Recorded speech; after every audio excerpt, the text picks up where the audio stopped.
Thank you so much, everyone, for joining us today. My name is Jeremy Ferrugia, and I'm from Crossville, the technology partner for today's event.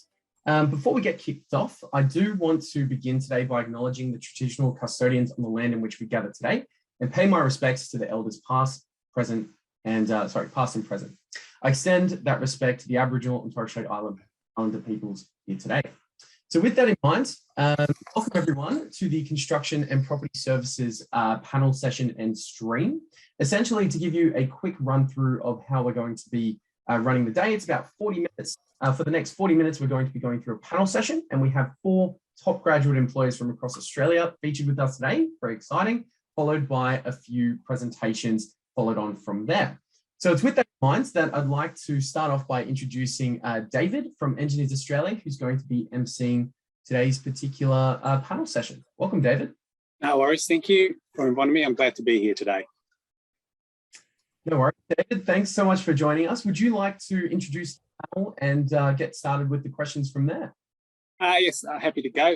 For you online, my name is David Spediacci. I'm from Engineers Australia, and I look after tertiary in Queensland. So we've got 4 panellists with us here today, Natalie, Bridget, Matthew and Lauren.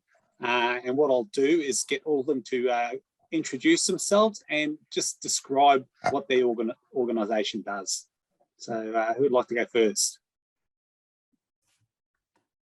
Natalie, you can go first. I can go first? Okay. Yes.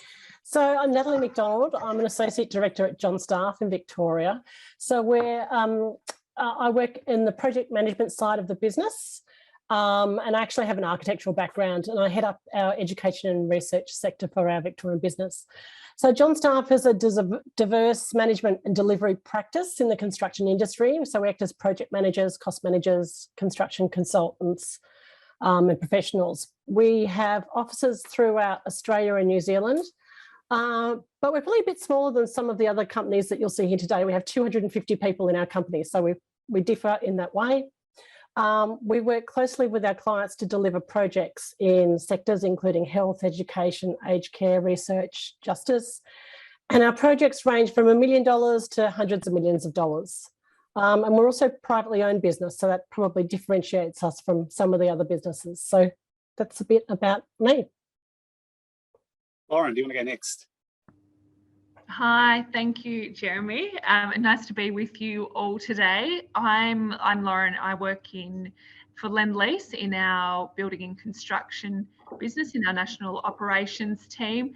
A little bit about Lendlease. We are an international real estate group that was founded back in 1958, and Lendlease was born out of a vision to create a company that combined the disciplines of development, construction and investment. Our headquarters are here in Sydney in Barangaroo, and we have 4 major operating regions around the globe, and that includes Australia, Asia, Europe and the Americas. You're probably familiar with some of the projects that we've delivered by name. We have a large sort of showcase that we're very proud of award-winning projects and precincts that deliver places for communities to thrive and essential civic, social and public infrastructure. Some of our most recently awarded projects include the iconic Parramatta Powerhouse here in Sydney, which is the largest cultural investment in arts and culture in Western Sydney. So a significant investment and project there that we're proud of, and also the Aboriginal Arts and Culture Centre in South Australia, which is will be showcasing the rich Aboriginal cultures heritage in Australia. Looking around the globe, we have the National September 11 Memorial in New York and London's Tate Britain and National Theatre in our project history. At the core of what we do is our people. We see them as absolutely our greatest assets and contributors to our success, along with health and safety and sustainability, which we've set recently some really bold and ambitious targets across both environmental, social and economic sustainability. Thank you, Lauren, for that. Matthew, would you like to go next, please? Unmute myself. Sure. Thanks, David. So I'm Matthew Karunakaran, Matthew K, as they say, a very difficult for people to get my surname. I work for UGL. My current role is as the head of engineering for our mechanical division or services stream, mainly focused with projects. So UGL is one of a number of operating companies within the CIMIC group. So some of the other operating companies for which this discussion will be relevant would be CPB, EIC, Sedgman, Thies, and Pacific Partners. So those companies also look for graduates and new engineering talent. As CIMIC, we operate in a number of diverse engineering sectors. So that covers infrastructure, technology, rail, water, mining, and defense. As UGL, we're mainly involved in the mechanical, electrical, and controls aspect of these projects. All of these companies, including UGL, are fairly project-oriented in approach with what we do. And typically, these tend to be large, complex engineering projects. UGL, company that I'm very familiar with, is quite diverse. And I suppose we do pride ourselves in providing what's referred to as end-to-end asset solution. In simple terms, it means that we get involved right from the concept stage and can carry the project all the way across to completion, commissioning, and even maintenance. Further details, obviously, they're quite an extensive list of projects that we get involved in. There are details in the CIMIC website, or for the operating companies that you might be interested in, that has a rundown of some of those projects. Just got a couple of, I suppose, familiar type iconic projects that we're currently working on for people to appreciate, I suppose, get engaged with. So in Sydney, a couple of projects, large infrastructure, Sydney Metro, City and Southwest. There's an M6 Stage 1 road tunnel, and in Brisbane, Cross River Rails, again, another large iconic project that we're working on. So that's a little bit about UGL and the CIMIC group. No worries. Thank you, Matthew. And Ross, would you like to quickly give some information about yourself and your company? Thanks, David. Hi, everyone. My name is Ross Walker. I'm the Assistant Director of Human Resources at an organisation in Melbourne called Rail Projects Victoria. 7 years ago, the Victorian government decided they were going to set up a purpose-built authority organisation to deliver a massive suite of rail and road projects across Victoria. What we did from the start, we basically went out to market, went out to all the big tier 1 construction companies, design houses, professional services, consultancies, and we started recruiting. We started off with just a few projects like Metro Tunnel and 50-level crossing projects. We now have over $80 billion worth of projects that we are looking after, which is fantastic, from Westgate Tunnel to North East Link to Geelong Fast Rail, major road and rail projects across Victoria. We play a role in the construction life cycle that the government basically decides and sets up what they want to do. And then we act as that delivery agency and working with tier 1 construction companies like Lendlease, like UGL, to deliver all these massive projects across Victoria. The project's getting more and more. We've got about 165 projects, massive ones in the multi-billion-dollar range, like Metro Tunnel and the Melbourne Airport link, to smaller projects within rail and road as well. Our graduate program has been going for about 7 years. We've managed to get through just over 500 graduates. We recruit every stream of engineers, HR, legal, media, graphic design, basically anything and everything. We're only about 2,500 people as an organisation, so we're not a huge employer. We've got a massive commitment towards creating great talent in the rail and road industry. And with that comes lots of opportunities for graduates. Thanks, David. No worries. Thanks for that, Ross. It's interesting, some of the large projects you have there. Just the first question I'd like is, what is the most important piece of advice you would give students wanting to work in an organisation within your sector? Any volunteers, or should I nominate someone? Oh, I can probably go. Yeah. Matthew, thank you. Thanks. So bearing in mind a lot of the work that we tend to do is in the project sector. So casting my mind back, some of the things that we would be looking for, so hence advice to the students, I think a can-do type approach, and along with that, real demonstration of a learning mindset, because a lot of what you learn tends to be on the project too. So that's definitely one. I would also say keeping an open mind with regards to the initial roles and opportunities. And it won't hurt to do a bit of research on, and a lot of the leads are already out there on the internet. So some research on the projects we've completed or undertaken gives you a good steer for what it'll be like going forward and delivering current projects. Oops, you're on mute, David. Sorry, Dan. Thank you for that. Thanks, Natalie. Bit of a continuing from that, what bit of advice would you give students, and also what is your organisation looking for in students? Sorry, over to me. Yes, Natalie, you can. Yes, sorry. Look, I think my advice that I would give to students, I mean, I totally agree with Matthew. You know, you need to be curious and seek to understand. And I think working in the project space, we're always learning, and it never stop learning. But I guess my advice is for students to treat that transition from a student to a professional in the construction industry, where, you know, every encounter that you have with someone from the industry is really, you know, they're a potential employee or client or colleague.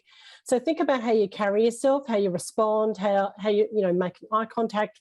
Those sorts of things are really important. And I think to really respect those people that are giving you their time, you know, that they're giving time from their day to students and graduates, you know, before they have jobs. And, you know, and as I say, time is money. And I think that's, you know, it's important to respect that. That's for sure. Thanks, Natalie. Lauren, what would you add? What advice and what your company looking for? Apologies, just avoiding the background noise. I think when it comes to advice, we would say arm yourself with information and also network as much as you can. And part of that is about thinking about the work environment that's really right for you. Our workplaces, particularly our project sites, they're dynamic, they're fast-paced. You know, you can be up early doing sort of concrete pours from 6 or 7 a.m. in the morning and need to supervise those activities, or whether your preference to be is in more of a corporate style role. I think also doing your background homework and research. There's certainly from the Lendlease view, we've got a wealth of information on our website and our careers page. So really understanding the organisation's values and approach, and asking yourself the question, does that align with my own values and where I want to be? Certainly our grad recruiters are always eager and willing to have a conversation, take any questions, and support you with gaining a deeper understanding of the business and those employability related questions. And as part of the networking piece, seek out those opportunities for gaining workplace experience. That's the best way to sort of understand the role and the sector. So doing those things, and also participating in events and networking opportunities where you see those pop up, and opportunities to hear from leaders and individuals working within the sector. No worries, thanks, Lauren. Ross, so what a bit of advice would you give students, and also what are you looking for in an applicant? Sure. I think everyone's resonated a few really good points already. Be yourself. A lot of organisations out there you guys can work for as graduates once you finish your undergrad. Find an organisation whose values resonate with your own. Find an organisation who you're generally interested in what they're doing. You might apply for 10, 20, 50 different graduate programs over the next couple of months. Learn about the organisation and what they're doing, so that when you go to the interviews, you can stand out from the crowd. Don't use university assignments as examples. Use examples where other students potentially aren't going to have that experience. And as Lauren said, the work experience piece is huge. If you've had work experience already, or if you're looking at getting work experience through internships and cadetships this year, that can really, really help when you go to apply for graduate programs, because it says to us that you've already had a taste of the professional world. And use interesting examples. That's probably the key part of it. We as an organisation go through thousands of applications, and a lot of graduates will use very, very similar examples. So if you stand out from the crowd by using examples from sports or life or travel or experiences you've had which other grads might not, it can really put you at a good competitive edge. No worries. Thanks, Ross. Just on that, once they do get sort of to the interview stage, what's one or two key things that they need to show in the interview? Natalie, you can go first this time again. Yeah, I agree with Ross. I think people really need to be themselves and to show themselves in the interview. I mean, certainly we're looking for people who are good communicators, who are able to pull their sleeves up and demonstrate some initiative. For us, it's not so much about the technical skills, we can teach that, but it's certainly about showing who you are, that you're good to work with, that you're a good team member, and you know, good to be around in the office, I think is really important. No, that's good advice. Lauren, have you got anything to add about just one or two things when they do get to the interview, what you're looking for? Yeah, I think, no, certainly agree with all of the comments that have been made, which is about being genuine and authentic and enthusiastic about the opportunity that's presented in front of you, and showcasing that broader life experience that I think demonstrates a lot about who you are as an individual and what you've been involved in outside of perhaps formal work. That's a really important piece. And I think also the other thing to consider when looking at applications is being mobile and open to different options, and that might have you consider whether you're open to a relocation. Many of our projects are in sort of diverse and regional locations, so sort of doing some of that background thinking and being open to those opportunities as well. Thanks for that. Matthew, have you got anything to add in that interview stage? What are the one or two things you're really looking for? It was my turn. Like some of those key ones, and it's pretty obvious, that authenticity, because it's something that obviously engages from the beginning of the interview. I suppose the only thing I would add to what's already been discussed is the interview should also be an opportunity for the candidate to, it's a two-way interaction. So it is difficult, it's high stakes, but if you do have questions, just let us know. We'll set some time up, and that way it's as much as us getting to know you too and what makes you tick. So, you know, be confident to say that I've got a few things that I'd like to discuss, and let's make it a two-way conversation, because that frees you up, and I think we all want to be relaxed and be able to bring that authenticity. That's all I think I can add. Okay, no worries. Ross, what about you? Have you got anything to basically add about in the interview, anything that you've said already that you need to emphasise, or anything, one or two new things? Yeah, sure. A lot of these companies, obviously, we do really great projects across Australia and Australasia. Find out where we're up to in certain projects and bring questions you're genuinely interested in asking. Don't bring questions that you think you're supposed to ask or that your friend or your parents tell you should ask. Bring questions that you guys are genuinely interested in finding out about, whether you're an electrical engineer and you want to find out about a new system in Victoria, whether you're a civil engineer or a lawyer and want to understand how, you know, a land is acquired for projects, or what are commercial opportunities.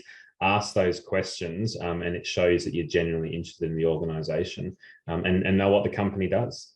That's probably the best advice I've got, Dave. Good. So moving on to the next stage, once they actually join your company, sort of what advice would you give them, and what do they need to basically survive and get through the first year? Natalie, you can go first again. Well, when grads join, we don't expect them to know everything. So, you know, we're expecting them, we're going to need to teach them a lot. So that's okay. That's normal. Our grad program offers 6 months in project management and 6 months in construction. So there isn't a lot of repetition. It's a lot of learning and new things. And I think that that's good. And we have, as I'm sure other grad programs do, they have a buddy and a line manager and all those people to rely on. But I guess what they shouldn't do is they shouldn't hide and sit at their desk. You know, we want people out and asking questions and, you know, getting to know what the role is, because in the first year there's a whole lot of learning. It's an extension of uni in a lot of ways, but you're also a professional and clients are paying for your services. And that's a good bit of advice. Lauren, now, once they start working for you, what advice would you give them and what do you think they should do in their first year?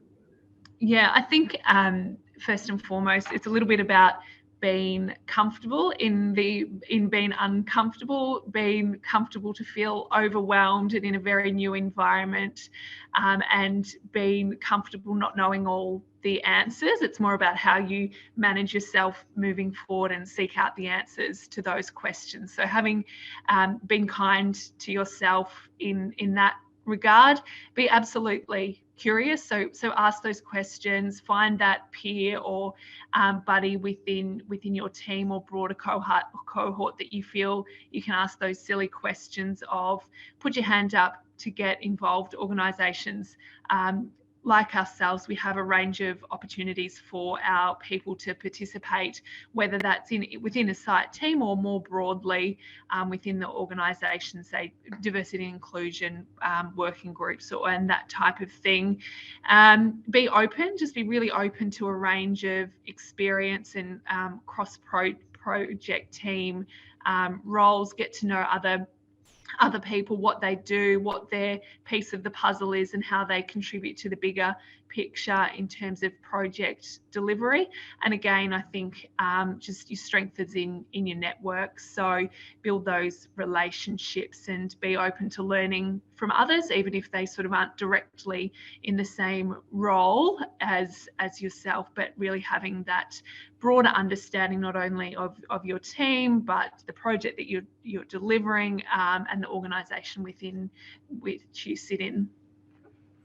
Thank you, Lauren. Matthew, in their first year, what advice can you give them and what should they do? As Lauren said, it's that networking with your peers within the company or the projects. That's an important one. These are people who've gone through very similar, I suppose, experiences. It can get very busy, obviously, with these type of projects.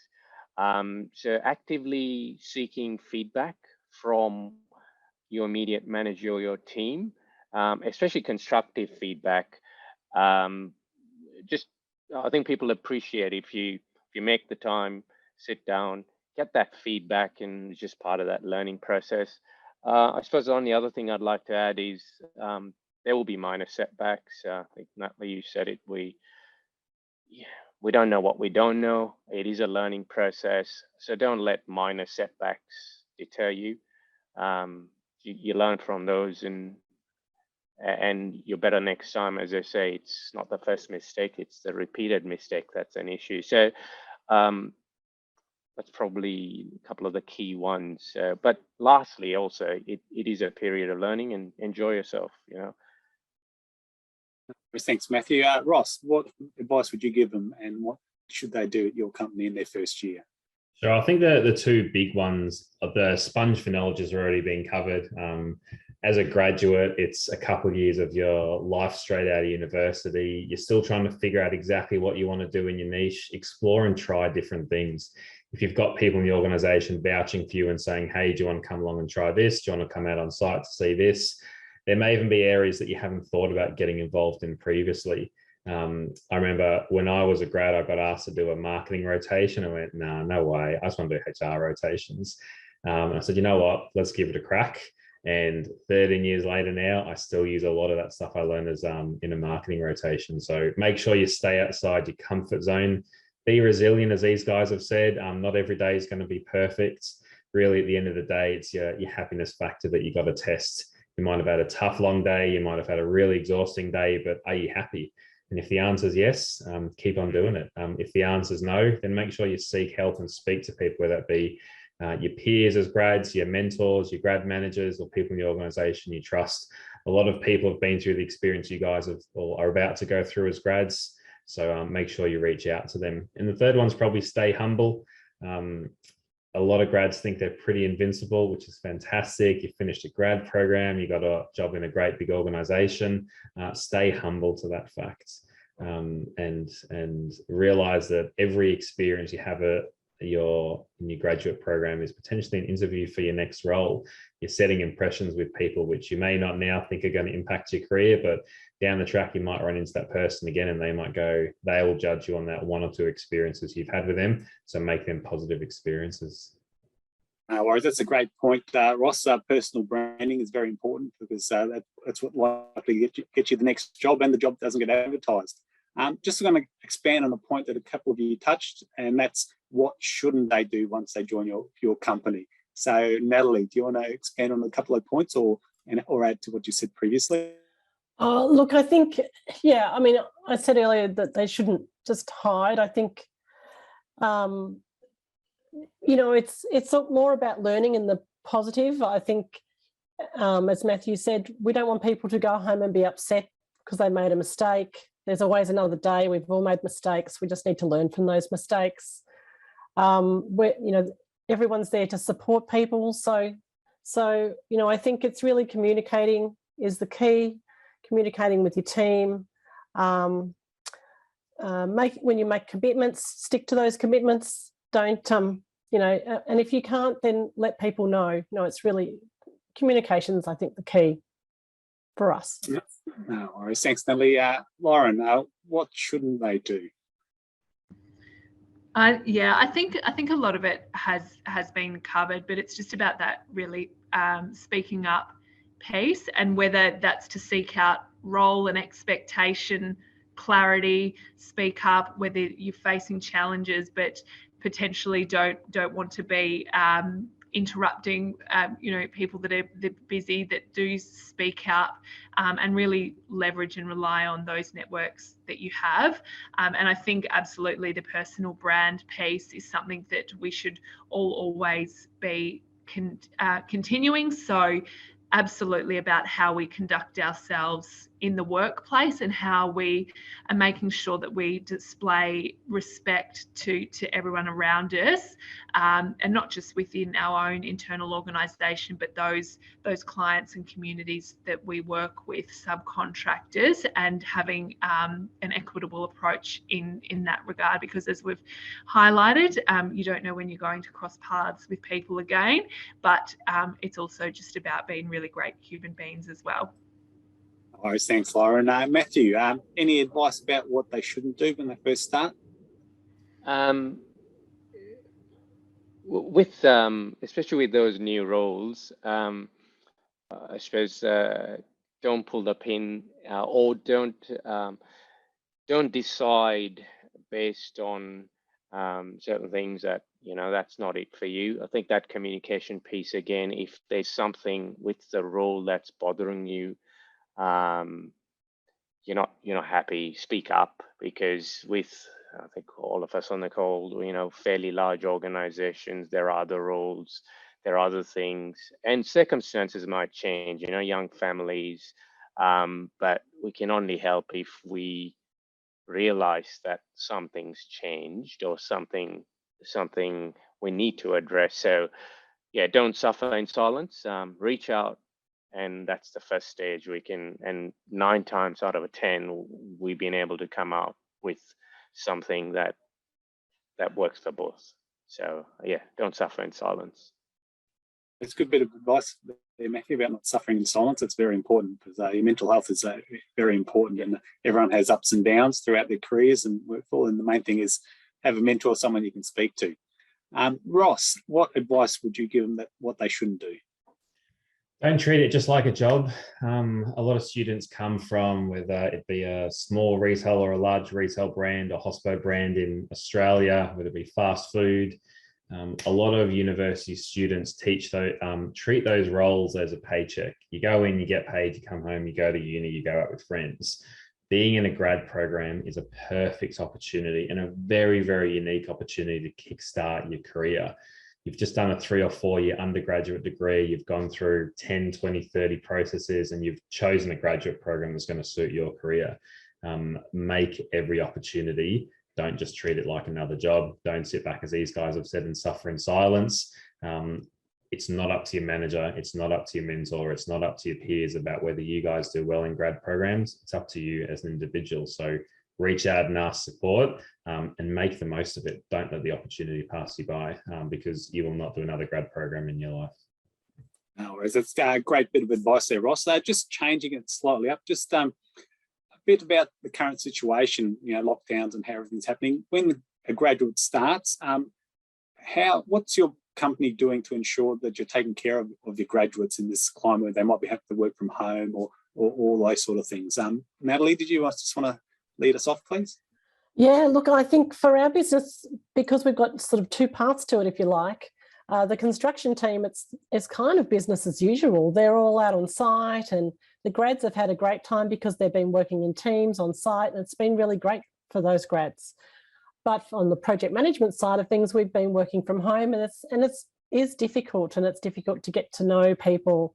So it is all about reaching out, and I think certainly in our business we're always talking to people over the phone and online, and we see our teams and obviously our grads through that process. But we also within the business have more of your fun, Friday night drinks, virtual drinks and quizzes and all of those things to bring people together in other ways when we're not just talking about work. So, and I'm sure all businesses are trying to do the same thing, keeping everyone engaged, because it is really a really difficult time at the moment. Thanks, Natalie. Lauren, can you just tell us a bit about how your company's dealing with the current situation? Yeah, happy to. I think one of the things that we've really focused on is just the regular communications. So making sure that people are aware of what's happening within the business and their site office environment and their workplace, and the support channels that are available to them. So we have a lot of sort of wellbeing and health focused programs, so making sure that individuals know how to access and leverage those, and the promotion of really flexible work environments, and ensuring people are set up for success in those changing environments. During last year we introduced Wellbeing Wednesdays that gave recognition to the fact that a lot of people's home and work lives were starting to blur significantly, and the Wellbeing Wednesdays gave a portion of a Wednesday each week for a duration of a month to take to contribute to your own well-being.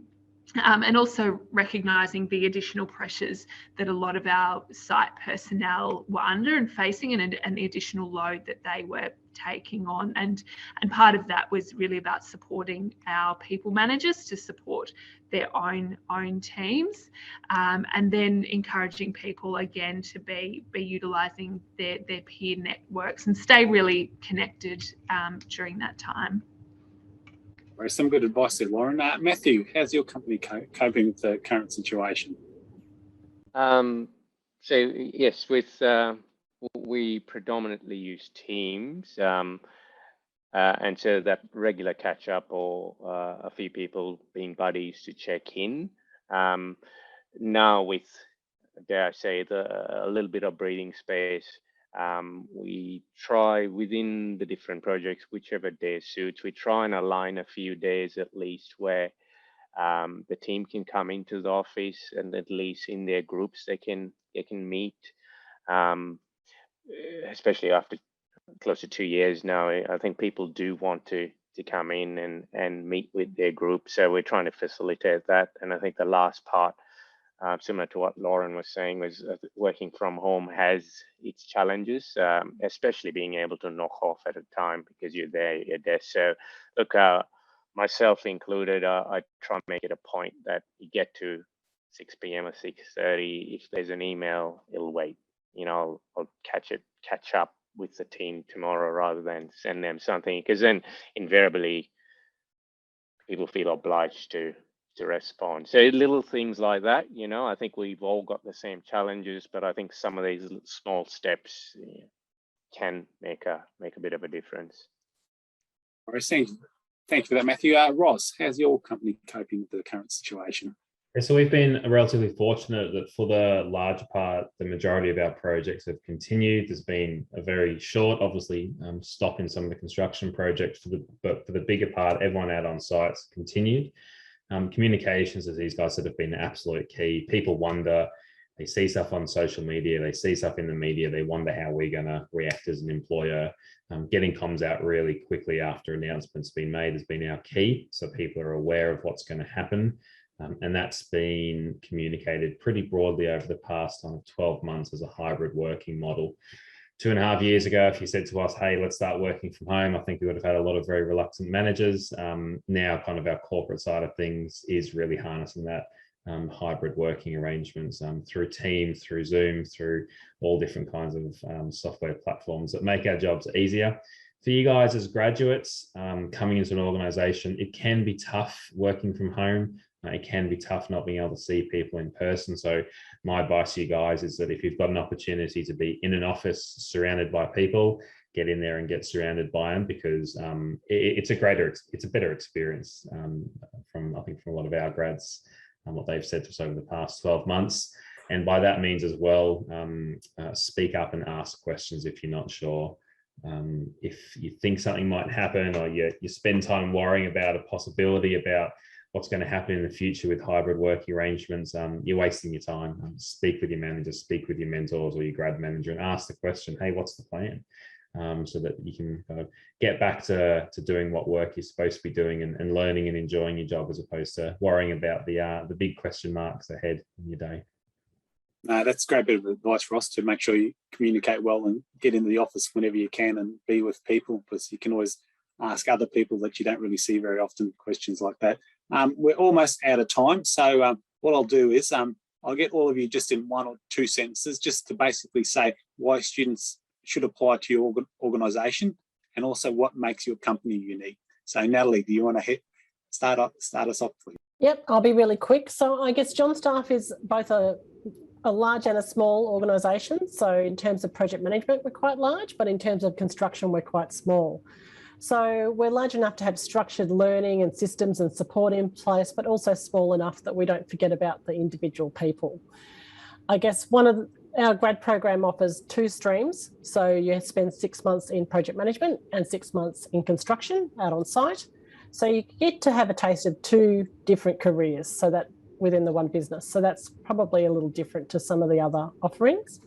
But that's it in short. Thanks, Natalie. Lauren, why should they apply for your organisation, and what makes you unique?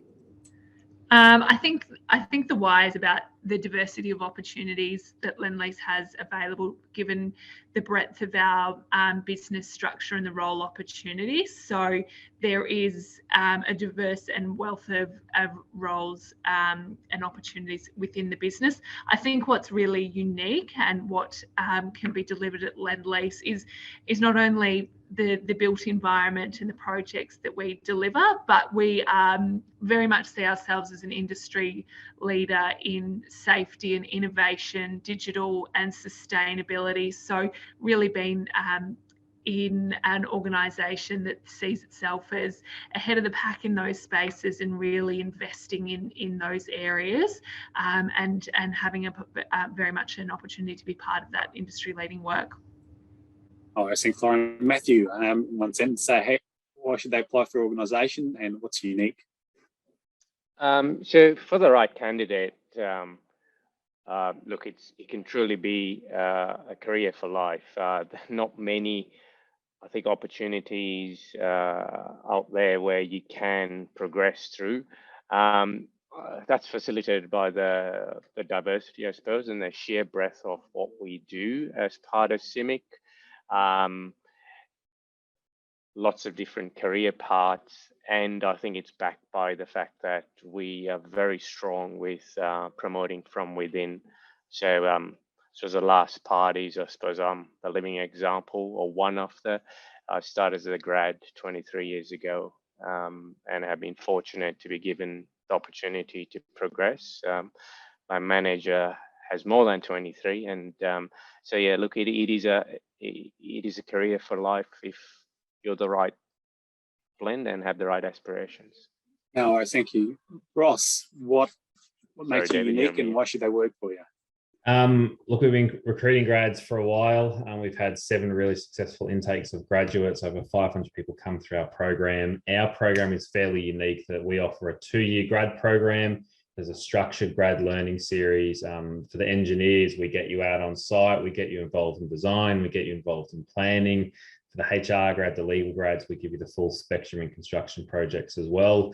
And one of the awesome parts is that we partner with a lot of companies in industry, like Natalie McDonald, Metro Trains, John Holland, Siemens, Coleman Rail, KPMG, and we offer external secondments as well. So what we want to do with the engineers, which is probably the big batch of intake we take every year, is get people the trifecta, get them the experience on the client side doing the early piece and the project delivery, get them experience in construction out on the coalface on sites with companies like John Holland's and Lendlease, and then also get them experience in design as well. You get that trifecta as an engineering grad, you're invincible for the first couple of years of your career, and it can really excel you on into future jobs. We have a huge intake. We got a really great culture in the organisation of supporting and developing grads, and everyone's here for one big reason: to deliver these great projects. So huge amounts of opportunities. Victoria's Big Build Grad Program. Thank you, Ross. I've enjoyed being the MC this afternoon, and thank you all. And I'm sure the students really enjoyed that and got a great bit of advice from all of you. I'll just hand you back to Jeremy, and he'll close it out. Thank you, Jeremy. Thank you so much, David. And I'd like to join you as well by thanking all of our panelists for joining us today. That was really insightful. I'm sure there are many virtual claps going on from everyone remote at home. So thank you so much to Natalie, Lauren, Matthew, and Ross. That was some really good insights. So I'll also be popping in the chat box links through to all of your employer pages on the Grad Australia platform if students want to go and learn more about opportunities there as well. And thank you again, Ross, for emceeing that session.